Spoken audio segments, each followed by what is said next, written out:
ബെസ്റ്റിയുമായുള്ള relation ബ്രേക്കപ്പായി. അത് patch up ആക്കാൻ വേണ്ടി വന്ന യുവാവാണ്. പക്ഷെ RPF ചതിച്ചു. ഇത് അബിൻ, കോട്ടയം ഐമനം സ്വദേശി, 21 വയസ്സ്.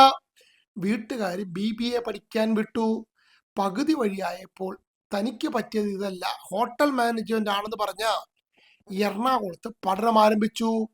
ഒരു DJ പാർട്ടിക്കിടയിൽ പരിചയപ്പെട്ട മുതലിനെ ബെസ്റ്റിയാക്കി. ബെസ്റ്റി അത്യാവശ്യം ഉപയോഗിക്കും. അബിനാണെങ്കിൽ അത്രയൊന്നും ആയിട്ടില്ലായിരുന്നു. ബെസ്റ്റി എല്ലാം പഠിപ്പിച്ചു. പക്ഷെ ബെസ്റ്റിയുടെ ആവശ്യങ്ങൾ നിറവേറ്റാൻ അബിന് കഴിഞ്ഞില്ല. റിലേഷൻ ബ്രേക്കപ്പായി. കാതുകുത്തിയവൻ പോയാൽ കടുക്കനിട്ടവൻ വരുമല്ലോ. ബ്രേക്കപ്പായ ബെസ്റ്റിയുമായി പാച്ചപ്പാക്കുന്നതിന് വേണ്ടി ബംഗളൂരുവിൽ പോയി MDMAയുമായി വരുമ്പോൾ പാലക്കാട് ജംഗ്ഷൻ റെയിൽവേ സ്റ്റേഷനിൽ വെച്ച് RPF പിടികൂടി. എക്സൈസിന് കൈമാറിയിട്ടുണ്ട്. എന്തായാലും ഇവരുടെ പാച്ചപ്പ് ഉടൻ ഉണ്ടാകില്ല. ബെസ്റ്റിക്ക് എന്തായാലും പുതിയ ഒരു കലിപ്പിനെ കിട്ടുമായിരിക്കും.